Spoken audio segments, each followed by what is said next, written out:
Before I start, I just want to thank Rabbi Rose, Rabbi Mas, who isn't here today on a much-needed vacation, and our honorary Hebrew,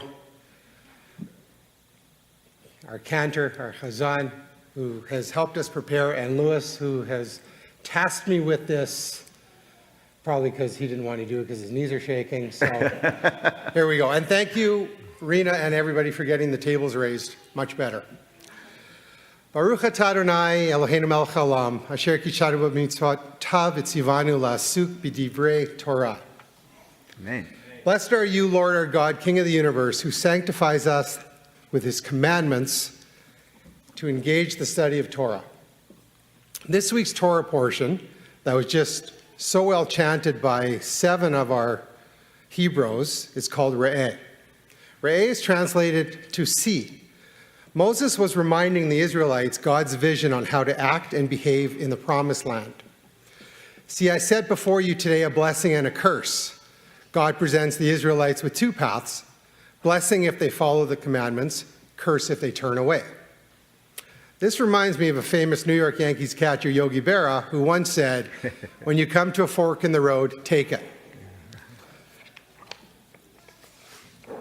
So much like God's vision for the Israelites, so do we have a vision for our male members at the shul. We are at a fork in the road.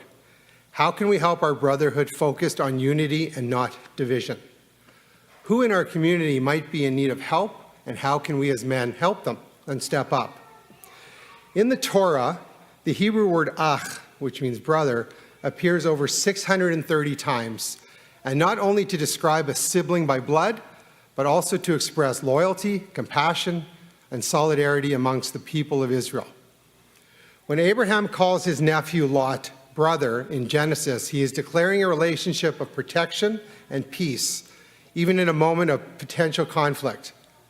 When Moses calls the Israelites his brothers in Exodus, he is showing that shared faith and destiny are stronger than bloodlines.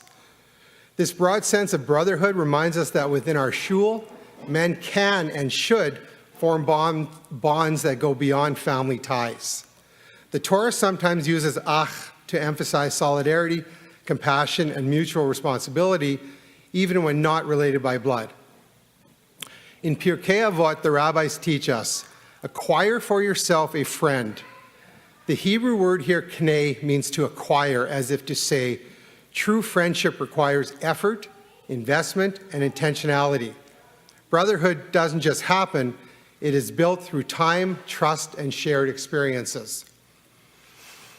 From the beginning, God did not design us to live in isolation. As early as in Genesis 2, God says, "It is not good for a man to be alone." This principle echoes throughout the Torah. A few examples are, Moses received help from over 70 elders to lead the people in Numbers. Aaron and Hur held up Moses' hands during a battle with Amalek in Exodus. And my favorite example is how Jonathan and David modeled unwavering loyalty and sacrificial friendship. The friendship between Jonathan and David is a classic example of loyalty and sacrifice. Though David's rising prominence threatened Jonathan's claim to the throne, Jonathan stood by him, even helping him escape King Saul's attempts on his life. Their bond remains a powerful model of love, trust, and unwavering support between friends. So there's certain things that we can do in synagogue to support one another, men, and of course women as well. Learning Torah together. Regular study sessions create both intellectual and personal connection. Wrestling with a verse together strengthens understanding and deepens bonds. Acts of chesed. Visiting the sick, helping with moves or repairs, or supporting someone in financial difficulty. These mitzvot unite the hearts of the giver and the receiver. The Torah honors the wisdom of elders. Older men can pass down life lessons while younger men bring energy and fresh perspectives. Honest conversation and accountabilities. Leviticus 19 commands us to reprove your fellow with love, helping each other stay on the right path without shaming. And serving the community side by side, whether preparing for holidays, organizing charity drives, or maintaining the synagogue building, Shared work fosters connection. There's a great quote in Ecclesiastes. Two are better than one. If one falls, the other can lift him up. But woe to the one who is alone when he falls and he has no one to lift him. The birth of the Charismatic Brotherhood, or Hebrews, was born from an idea by Lewis Stern. Lewis envisioned a group of men who could turn to one another for conversation, advice, or share good news or sadly bad news. When he approached me with this, I knew he was onto something.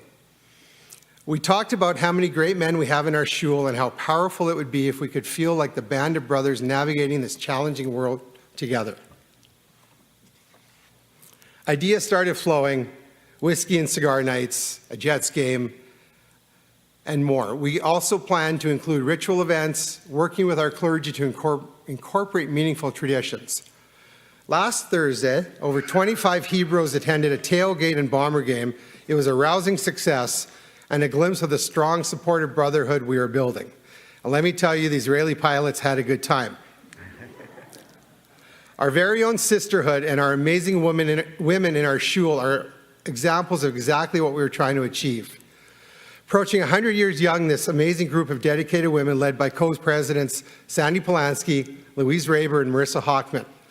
We are also led by amazing women, our executive director, Dr. Rena Elbaz, our Chazan, Cantor Leslie, and the president of our board, Fanny Levy, and as well as our very first woman president, Evelyn Hecht.